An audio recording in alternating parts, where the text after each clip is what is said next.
Go. Greetings everybody, this is Electric Michigan. This is a quick walkthrough of the Zero DS, the Zero Dual Sport. And there's no riding in this video, it's just a walkthrough and we'll talk about it. And so right off the bat, the first things everyone wants to know are how far does it go, how fast does it go, and how long does it take to charge. So the way I drive in this area, like 45, 55, 60 miles an hour, I get about 60 to 70 miles worth of range. If you go faster, you get less range. If you go slower, you get more. This bike can go up to about 100 miles an hour. I haven't done that yet. I've only gotten up to about 75 on it. And there's about 3 different ways to charge this bike. And I'll kind of run through them real quick in this video, and then I'll talk about them in more detail in a separate video of its own. So you can plug it into just a standard old household outlet, and this is kind of typical for every Zero. You get a cord with it, plugs into a standard outlet, and this bike, the DS and the S line, charge at about 1.2 or 1.4 kilowatts. So what that means is it charges pretty quick, relatively speaking. You can actually, the second way to charge it is you can attach these additional external chargers. It's a very inelegant solution, and again, I'll talk about that more in another video. And then plug it in through this other connection that's on the back of the bike here. So you can have one cord charging here on one circuit, plug into another circuit, basically halves your charging time.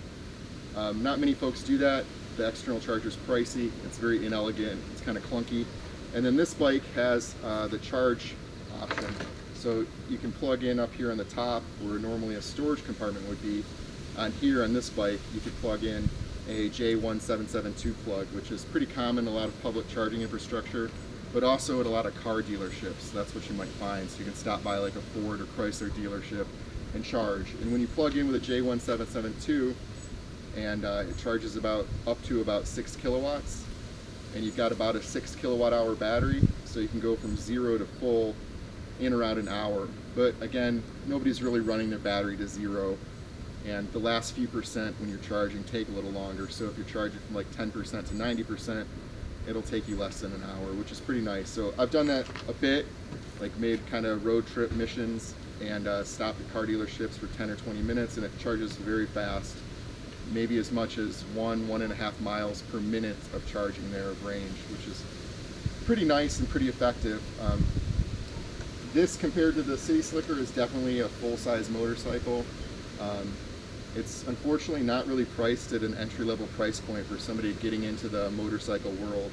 So the S, the DS, the FX, and the FXS from Zero all are around $10,000 base, and that's before all the dealership fees and add-ons and nonsense like that. So it's really not in the level where it's an impulse buy. And this bike, you know, with this charge option for the fast charging that I have here, out the door, I think it was $11,500. I got it at a bit of a discount because this was a 2020 model, and I bought it in 2021. So I've got about 1,600 miles on it so far. I'm very happy with it. It's a rocket ship. It accelerates like nobody's business. The torque is softened a little bit when you accelerate, which is nice. They've got some sort of programming or soft start on it, so it doesn't slam, but it definitely goes. It's rocks and it's fast, and I love it. And we can come over here and just kind of do a little bit of a walkthrough if you want to bring the camera over. This is the heads-up display on it. You've got your speed, obviously, the time, which is nice, the percentage of the battery there, and then it's got the triptych, and this kind of resets every time it goes to 100%, which is nice, so you know how far you've gone on it. And then you can look at your kind of instantaneous energy usage here of watt hours per mile. You can flip through the eco mode that I've got it in here, custom mode, and sport mode. And sport mode is maximum power and torque. Custom mode, you're supposed to be able to actually sync this to your phone and have the Zero app, and then you can adjust some of the settings, but I've never been able to get this to sync with my phone, unfortunately, and I've tried a few different devices, and other people online have talked about that as well. So just doing a run through from the bike, if you want to take a wide view of it. Left side, so since there's no clutch, there's just a foot peg on the left There's no handhold here. The right side, you got your front brake up here, back brake on your right foot down there. If you want to take a look at it, I'm about 6'2", and this is how I sit on it. It's a pretty comfortable seating position, I would say. The one complaint I would have about this is that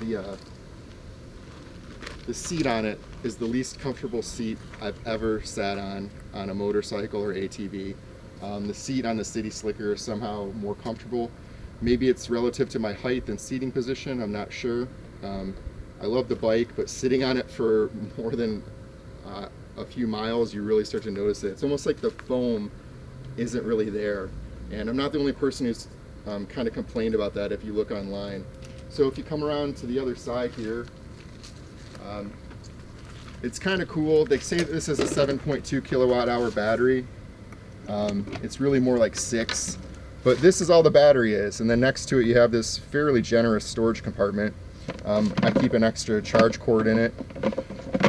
And again, the charger's internal to the bike so that it's just a plug-in to make it work. This is a storage rack that's from Zero that I installed myself. It's about $100. It might be difficult to find it actually, which is kind of annoying. And then this is a rack mount for a case that I bought online that's separate from Zero. So I'm pleased with the bike. It's awesome. It rocks. It's expensive for trying to kind of get into the electric vehicle space. If I could just give a couple of kind of wants and critiques and feedback to Zero. For a want, I would love it if this had a quiet mode. So the City Slicker is nearly silent around town, has a tiny little 5 horsepower motor or something, right? This thing puts out just an insane amount of torque, right? Like 78 foot-pounds of torque if you want it to, which is incredible, right? And it only weighs 320-ish pounds or so. But I wish it had a quiet mode where I could turn off the regen braking and turn down the power to the motor, so that particularly when I'm on trails or hunting or just driving through the neighborhood, it didn't make as much noise or hardly any noise. So a quiet mode would definitely help with it. In terms of loading and unloading, I wish that this had a reverse in it. So the City Slicker somehow has reverse, but this didn't, and I wish it did. I wish even if it was just 0.5 miles per hour that this could go in reverse, because it would make moving it around the yard or loading or unloading it so much easier. Hopefully somebody can take note of that or offer it in the future. I wish that it had a 12-volt accessory on it. So I paid, like I was saying, $11,500 for it, and it doesn't have a 12-volt or USB plug on it. And again, that's something the City Slicker comes with that costs $2,500. So yeah, Zero, that feels like you guys could have done a little bit better there and just thrown that in or included it on standard on every bike. And then the big critique for sure is the seat, right? So your mileage may vary. If you go in and ride one of these, it might fit you perfectly. I know it might be a subjective aspect of it. That's kind of the critiques I have for the bike. So there aren't really too many critiques for it. This is the dual sport one, the S line without the D on it, just the Zero S line. It's kind of your standard all-purpose in-town bike. It has less nubby tires than this, and it has, I think, a little lower suspension and seat height, but is mostly the same with the same features. I really like the bike. I like the tires. The tires are really strong on grass and gravel and going off-road. Very confident on them. I wouldn't necessarily say that this is a great bike for somebody who's getting into the motorcycle space, but if you're already in it or looking at motorcycles, I highly recommend it. I love the bike so far. Nobody's paying me to do this review or say anything about that. I love the City Slicker too, though, and money doesn't matter, but it really does matter when you throw so much money at something. You get a lot more bike for this, but the City Slicker, again, it's hard to beat for the price point. This is an impulse buy territory, and the Zero DS, that's a real purchase, right? That's, you're getting up there into, you could almost buy a nice used car at that point. there's not much to it. It's got all the standard motorcycle controls, not much more.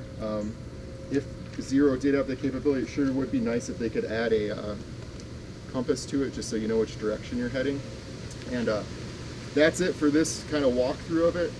Feel free to let me know if you have questions or what you'd like to see in other videos. We'll have another video soon where we do some riding on it. And thanks for watching, everybody.